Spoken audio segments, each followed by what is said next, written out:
Hey everybody, Tom here with Hidden Beats, and today we're talking with Logan Staats. How are you doing, my friend? I'm good, man. I'm good. Thank you so much for having me. Of course, I've been as soon as I saw your name come across my desk, I was looking forward to it from day one. I've been a fan of yours for a bit now, and definitely want to have a chance to have a talk with you. Awesome, man. I appreciate it. Shoot. So for those who are new, can you give a little intro of maybe music? Yeah, Shago, gotta go, God. My name is Logan Staats. I'm from Six Nations, Ontario, which is the reserve about an hour south from Toronto. I'm a folk singer. I'm a songwriter. I'm an activist. I'm a dad. I mean, I've seen you doing a lot of work activism wise, and you're posting with your family all the time, and you're out there, you're on the front lines doing everything. Yeah, man. It's really, really important right now. Hmm. So, I mean, I guess the first best question is what inspired you to get into music? Honestly, it really goes back to just my old man. I was really fortunate. My dad was just playing good music in the house, and good music that was local to the area. We have some amazing musicians, some diamond in the rough talent out here on Six Nations. So I always was like growing up around listening to Robbie Robertson from the band, who's from Six Nations.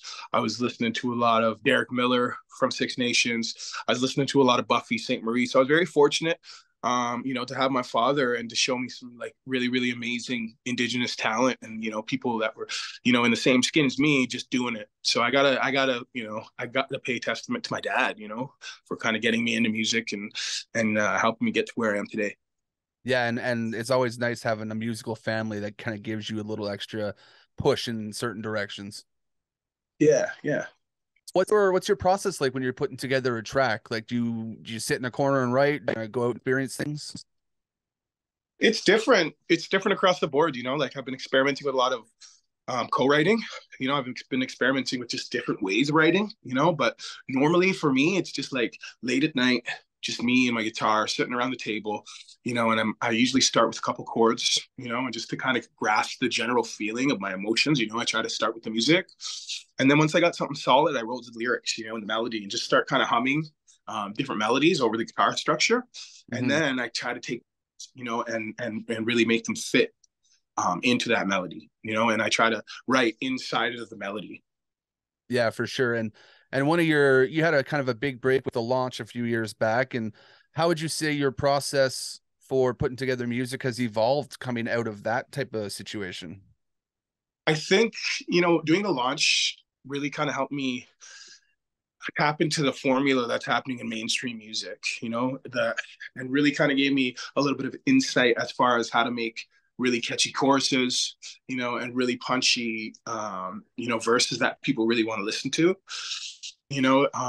I was never really in the business of writing hit number one songs. That was never really part of my process. I was always just kind of singing to be therapeutic and to tap into the medicinal qualities of creativity. But the launch, going through that, kind of showed me this different side of music, and just kind of how to work within that formula of what the general population want to hear. Hmm. And we've gone through a lot of changes since that too, COVID, everything and happening. What's your opinion on the music scene right now and how it's evolved, and especially around indigenous music? Um, for me, I'm seeing like so much indigenous talent right now across the board, and that's something that's really great to see, because I've watched the scene. I've been a part of the indigenous music scene now for 10 years, so I've watched it go from like this little tiny kind of just niche market into this bigger kind of more grandiose scheme. Now indigenous artists are, we're playing on main stages and we're playing, main stages at festivals, and it's really, really evolved, and that's something that makes me happy, to be a part of, especially. Yeah, it's definitely it's coming out a lot more these days, and it just wasn't out there enough, and people are finally getting to experience the culture a little bit more. Yeah, and I think really we owe that to, like the veterans, like people like Buffy St. Marie, people that have kind of opened that doorway, not only just like opened it, but like kicked it down, and uh, she's just been such a big part of my life and my career and my creative process. And I owe so much to her. And I think the indigenous music scene owes so much to, people like that, like Buffy. Yeah, I mean, I've been down to the res and stuff a bunch of times out there, and I've got to experience a few of the different artists. And I mean, my dad is good friends with Murray Porter, so he's been out there playing a lot of stuff, and it was fun to get to experience life on the res and everything from that side of you too. Yeah, man. And, speaking of Murray Porter, like that's another reason that I even play music. I used to hang out at this. My mom used to be a bartender at this bar, this native bar in Brantford called Yogi's, and I remember going in there just as a young lad, and eating chicken wings at the bar. And there's always like, the Wolf Pack or Derek Miller or Murray Porter playing there. So I was exposed to this like Reds blues scene really, really young. And Mm-hmm. I think that's just imprinted its way in my music. Just to have these in the water. And now it's the next generation to kind of to come through and to start making some noise. For sure, for sure. And I mean, we talked a bit. You said you're an activist, and how important is it for you to be involved in activism and having activism in your music and all the stuff that's going on in society? I think that's the most important thing of all. Like who are we going to like sell records to, if there's no planet, who's going to stream our music, who's going to watch us on YouTube, if our planet's being destroyed, there's going to be no Junos or, Grammys or anything like that if we don't start to step up and take care of, our mother, the earth, the creator. Yeah, for sure. And I mean, I even saw a band from like the legislation or something like that yesterday we were posting about. Yeah, I got invited to go to the legislation, and they wanted to just like congratulate me on my SOCAN board, which was cool and whatever. But they just stare down the barrel of a gun for peacefully defending my homeland. And Mm-hmm. I was kind of like, this is kind of hypocritical, like being here, and you guys wanting to congratulate me and put me up on this happy Indian rhetoric pedestal. That's kind of awkward when, just a year ago you were trying to arrest me, for standing on the line beside my brothers and sisters. So it's always kind of a double-edged sword, and I just want to go in there and take photos and smile and sing and dance, be that, part of that narrative. I wanted to go in there and I just wanted to just say the truth. Like, how do you have any business congratulating me? When there's people that don't even have clean drinking water. When there's missing, murdered Indigenous women. Like how can I don't know. I went in there and I said my piece, and yeah, now I'm banned. I mean, it's they say that any type of publication or press is good, never bad. So get your word out there more. Yeah, no, and it wasn't even about that. For me, like I was I was just like, I just need to say the truth, and I don't care if people are gonna like it or share it or whatever. It's just like, that stuff, those things need to be heard in those spaces, and more often. And it'd be nice to hear that from more actual politicians on the ground. But yeah, man, I went there, did what I did, and I stand beside my words, and Yeah, for sure. And one of the other reasons we're here to talk today too is you got the award for Indigenous Songwriter from SOCAN, I guess that is. So how was winning that thing? I won a lot of awards. I won awards for radio single, best folk album, um, even a rock award, Aboriginal people. Like, I've won a lot of different awards. But for me, this one was a big deal because it was for specifically songwriting, Mm-hmm. and specifically Indigenous songwriters. And in my opinion, like, we have some of the best songwriters in the game right now. William Prince, Ace Knob, Digging Roots. Like these are some of the best that Turtle Island has to offer. So just a really, really competitive category, and for me to win that, it's a big deal. Yeah, I mean, part of Indigenous culture is storytelling, and that's what you guys are doing best with your writing and your stories.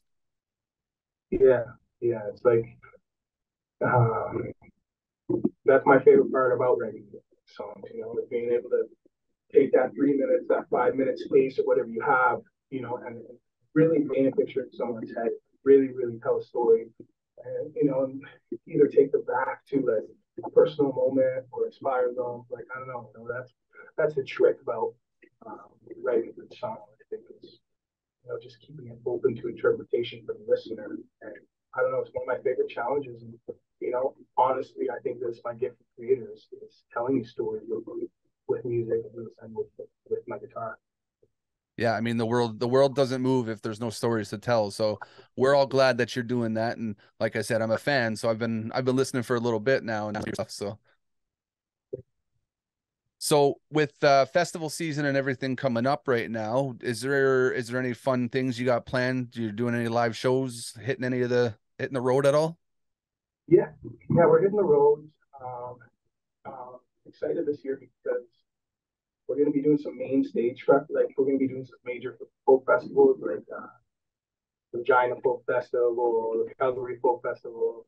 But we're going to be doing it on the main stages, which is kind of a step up in the evolution from last year. And then I got my new record coming out, so it's like this has changed a little bit too. It's not the same set that you heard last year. We have new songs that we're playing.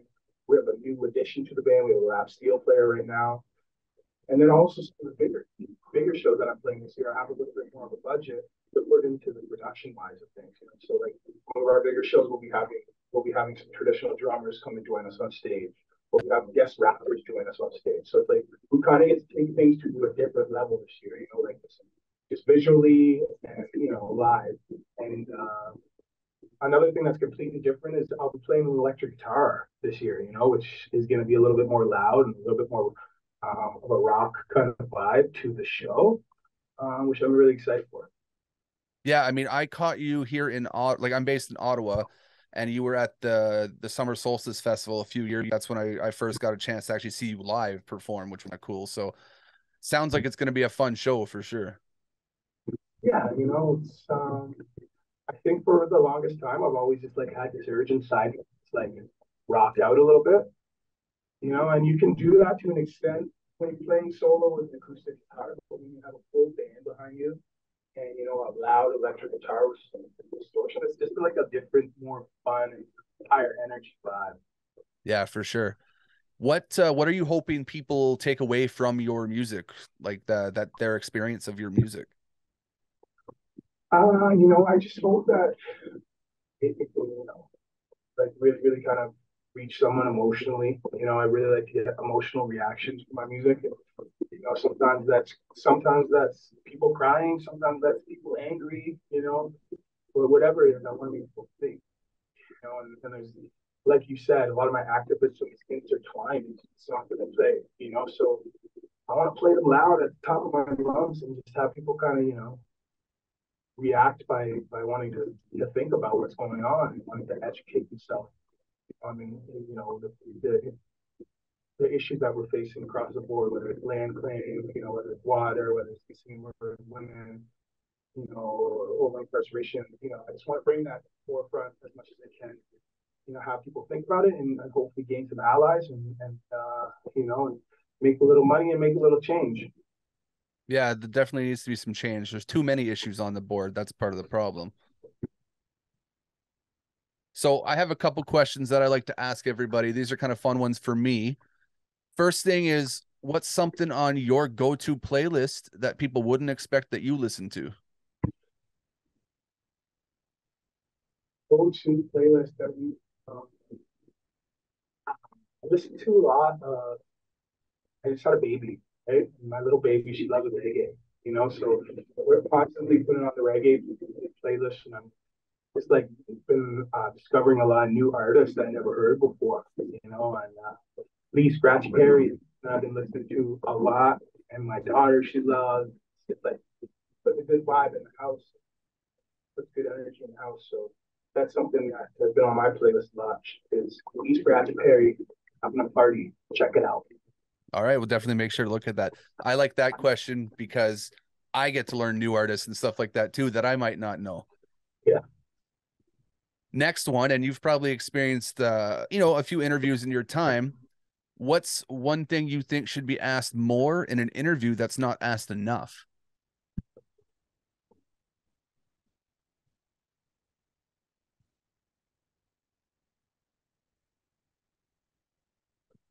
I don't know, I've asked so many random questions in interviews, but one of my favorite ones that I ever asked is someone asked me, if music was a flavor, what would it be? And that was like one of my favorite questions to be asked, because it made me kind of think in that moment. And I remember my answers, but at the time, still would be this, don't smoke anymore, but my answers were that was my music was a flavor of cigarette and coffee. Yeah, it's always interesting. I like that question because there's always something that I might not think about asking too, and someone says something interesting, I can probably add that to my list for next time, kind of thing. Yeah, yeah. And then, so my last question, probably the most important one, is why music? Why'd you keep doing what you're doing? Um, I do it for myself, mainly because I enjoy music. I have fun playing music. I have fun big stage, but I also do it for my community and my family. Like I've been doing these workshops and across Turtle Island and these little communities, and just getting to hang out with the youth, and help foster creativity in the youth, and foster creativity in our younger generation. To me, is like one of the main reasons I do what I do, and then obviously everything I do from activism to music to boxing, everything I do is for my daughters, my family, and not only just to put food on the table, but to help, hopefully, just change the paradigm, the way that people think, and I think in the last couple of years, we've seen, Indigenous issues come more to the forefront, and people, coming up and standing beside us, and I think that music and voice and people have a big part of that, is a big part of building that bridge, building that allyship, and creating, again, a little change. And it's definitely needed. There's, like I said before, there's so many things out there. Having a bridge and having the connection between everyone is only helping. It's not making things worse, that's for sure. Yeah, it's just creating allyship and and friendships and bonds, and like we all got to work together, and it's not just an Indigenous, like climate change is just an Indigenous thing. We all have to step up. We all have to use our gifts from Creator and direct them towards that fight. Like, well, no matter what you do, I'm a singer. There's people that are TikTok stars. There's people like you who are doing interviews, and we all have our gift in our own little kind of thing. So how can we use that, together to create some real change, create some real noise, and really go against the grain together. Yeah, for sure. That's kind of the main stuff I have. Is there any kind of shout outs or stuff you want to give for people to look out for new artists that you're liking and that are working hard these days? Yeah, I would definitely check out Ace Nabi. He got nominated for a Juno this year. He's a good buddy of mine. I definitely check out Aspects.